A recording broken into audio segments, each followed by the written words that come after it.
কেবিনেটত পাছ কৰিব গতিকে আমি তেওঁলোকক এটা কথা অৱগত কৰিব বিচাৰিছোঁ যে 2004 চনত যেতিয়া মিচিং জনজাতীয় মিচিংসকলক স্বায়ত্তশাসিত প্ৰশাসন প্ৰদান কৰিবৰ কাৰণে গোগামুখত শুনানি গ্ৰহণ কৰিবলৈ কেবিনেট ছাব কমিটিৰ ডক্টৰ ভূমিধৰ বৰ্মনৰ নেতৃত্বত এখন তেওঁলোকে কেবিনেট ছাব কমিটি আহিছিল তাত আমি তেতিয়া অজনজাতীয় দল সংগঠনবিলাকক নিমন্ত্ৰণ কৰা নাছিল আৰু বিশেষ সূত্ৰে নিমন্ত্ৰণটো আমি গম পাই আমি তাত প্ৰতিবাদ কৰিছিলোঁ আৰু ফলশ্ৰুতিত 2013 চনত বিভিন্ন গাঁওসমূহ কৰ্তন কৰি তেওঁলোকে মিচিং স্বায়ত্তশাসিত পৰিষদ অট'নমাছ কাউন্সিল তেওঁলোকে পালে যিটো ধেমাজিত বানেগৰকা পিছপৰা অঞ্চল ধেমাজিত অসম চৰকাৰৰ কেবিনেট বৈঠক অনুষ্ঠিত কৰিবলৈ লৈছে আমি তাক আদৰণি জনাইছোঁ কিন্তু আমি দেখিবলৈ পাইছোঁ যে বিশেষকৈ অসমৰ দুজন শক্তিশালী ৰাজনীতিবিদ এজন হৈছে কূটনীতিৰে তেওঁ নিজকে প্ৰতিষ্ঠা কৰা প্ৰধান বৰুৱা লখিমপুৰৰ সাংসদ আৰু আমাৰ ধেমাজি বিধানসভা সন্মানীয় বিধানসভা সমষ্টিৰ বিধায়ক তথা অসমৰ শিক্ষামন্ত্ৰী তথা WBTN-BC মন্ত্ৰী ৰণোজ পেগু ডাঙৰীয়াই নিৰ্বাচনৰ পূৰ্বে যিসমূহ প্ৰতিশ্ৰুতি দিছিল তাৰ এতিয়া পৰিপন্থী কিছুমান কাম কৰিবলৈ তেওঁ গৈ আছে গতিকে আমি পোনপ্ৰথমেই এই দুজন ৰাজনীতিবিদক আমি সকীয়াই দিব বিচাৰিছোঁ তেওঁ যাতে মিচিং অনামিচিং জনজাতীয় অজনজাতীয় আৰু সাম্প্ৰদায়িক তথা জনগোষ্ঠীয় বিভেদকামী ৰাজনীতি নকৰে তাৰ কাৰণে মই প্ৰথমতে সকীয়াই দিব বিচাৰোঁ কথাটো এনেকুৱা ধৰণৰ যে যিখন ইয়াত মিটিং এতিয়া কেবিনেট বৈঠক অনুষ্ঠিত কৰিবলৈ তাত মূল তেওঁলোকে ইয়াত এতিয়া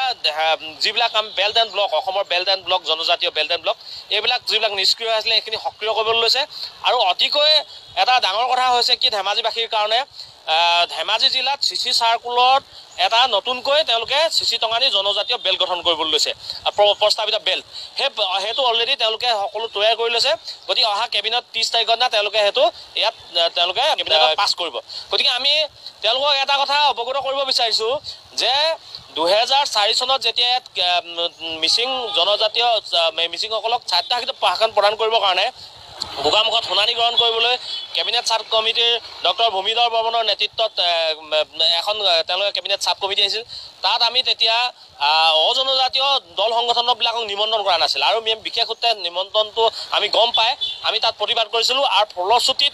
2013 চনত বিভিন্ন গাঁওসমূহ কৰ্তন কৰি তেওঁলোকে মিচিং স্বায়ত্তশাসিত পৰিষদ অট'নমাছ কাউন্সিল তেওঁলোকে পালে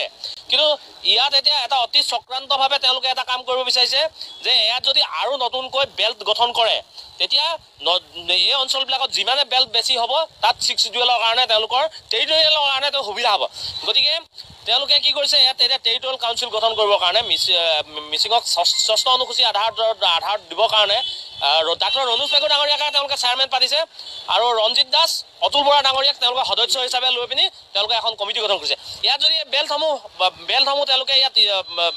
কেবিনেটত পাছ কৰে তেতিয়া অট'মেটিক এই ধেমাজি জিলাখন তেওঁলোকৰ 6 শিডিউলৰ আণ্ডাৰলৈ গুচি যাব আৰু সেইটোকে আমি এটা কথা ক'ব বিচাৰিছোঁ যে আমি দীৰ্ঘদিন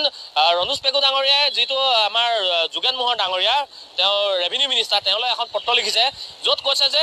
জনজাতীয় লোকসকলৰ মিচিং লোকসকলে বহুত দীৰ্ঘদিনীয়া আন্দোলনৰ কাৰণে তেওঁলোকে এইটো দিবলৈ বিচাৰে আমি আজি দীৰ্ঘদিন ইয়াত আন্দোলন কৰি আছোঁ যে ধেমাজিত অতিৰিক্ত এটা সমষ্টি অজনজাতিসকলৰ কাৰণে সুৰক্ষিত কৰক আহোমকে ধৰি অসমৰ 6 জনগোষ্ঠীক জনজাতিকৰণ কৰক ইয়াত বসবাস কৰা জোনাই মুকংচেলেক বেল্ট এণ্ড ব্লকত বসবাস কৰা তথা ধেমাজি জিলাত বসবাস কৰা বিভিন্ন অঞ্চলত বসবাস কৰা ভূমিপুত্ৰ জাতি চুতীয়া কোচ ৰাজবংশী আৰু আহোমসকলক তেওঁলোকে ভূমি অধিকাৰ প্ৰদান কৰক তেওঁলোকে সেইখিনি নকৰি এতিয়া তেওঁলোকে বেল্ট এণ্ড ব্লক দি পিনি তেওঁলোকে তাত আজি কেইটামান জনগোষ্ঠী তাত আজি তেওঁলোকে ভূমিপত্তন দিবৰ কাৰণে চিন্তা চৰ্চা কৰিছে আমি এইটোকে বিচাৰিছোঁ তেওঁলোকে পতান ধান দি আমাক ফুচুলাব বিচাৰিছে হাঁহক পতান ধান দি ফুচুলাব বিচাৰিছে আমি অসমৰ এটা অগ্ৰণী ভূমিপুত্ৰ জনগোষ্ঠী আহোমসকল যি 600 বছৰ ৰাজত্ব কৰি স্বৰ্গত চাওলুং চুকাফাই নিজৰ ভাষা কলা কৃষ্টি সংস্কৃতিক পৰি অসমীয়া জাতি গঠন প্ৰক্ৰিয়াত 1 নম্বৰ ভূমিকা গ্ৰহণ কৰিছিলে সেই জাতিটোক আজি তেওঁলোকে ঠেক গণ্ডিৰ ভিতৰত জনগোষ্ঠীৰ ভিতৰত সোমোৱাই দি তেওঁলোকে আজি যি বিভাজন কৰিবলৈ গৈছে প্ৰধান বৰুৱা আৰু ৰণোজ পেগু ডাঙৰীয়াই তেওঁলোকে যাতে অনাগত দিনত তেওঁলোকে নিৰ্বাচনৰ পূৰ্বে তেওঁলোকে যিসমূহ প্ৰতিশ্ৰুতি প্ৰদান কৰিছিলে অসমৰ 6 জনজাতিকৰণ কৰা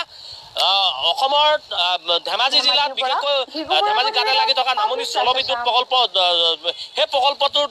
তাৰ যিসমূহ ধেমাজি আৰু লখিমপুৰৰ বাসিন্দা আমাৰ খিলঞ্জীয়া ভূমিপুত্ৰ সেইসকলক সুনিশ্চিত কৰক অসমৰ জীয়াঢল গাই নদী চিমেণ্ট নদী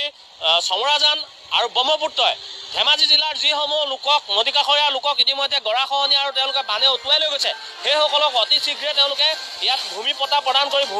তেওঁলোকৰ কাৰণে ভূমি প্ৰদান কৰি তেওঁলোকক আৱাস স্থাপন কৰিবৰ কাৰণে আৰু তেওঁলোকক ক্ষতিপূৰণ দিবৰ কাৰণে তেওঁলোকে প্ৰথম তেওঁলোকৰ হেৰিয়াত কেবিনেট বৈঠকত এইখিনি সিদ্ধান্ত গ্ৰহণ কৰক অসমৰ 6 জনগোষ্ঠীক জনজাতিকৰণ কৰিবৰ কাৰণে যিটো প্ৰক্ৰিয়া আজি